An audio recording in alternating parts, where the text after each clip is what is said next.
জুলাই গণ-অভ্যুত্থানে তরুণরা গণতন্ত্রের পুনঃপ্রতিষ্ঠায় নেতৃত্ব দিয়েছে। তরুণ প্রজন্ম কেবল গণতান্ত্রিক বিপ্লবীই নয়, তারা ডিজিটাল উদ্ভাবক ও চিন্তাবিদ বলে মন্তব্য করেছেন যুব ও ক্রীড়া মন্ত্রণালয়ের উপদেষ্টা আসিফ মাহমুদ সজীব Bhuiyan.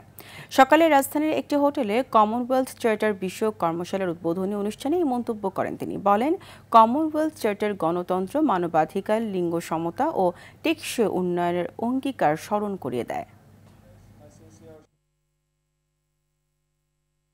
The Commonwealth Charter is not just a document.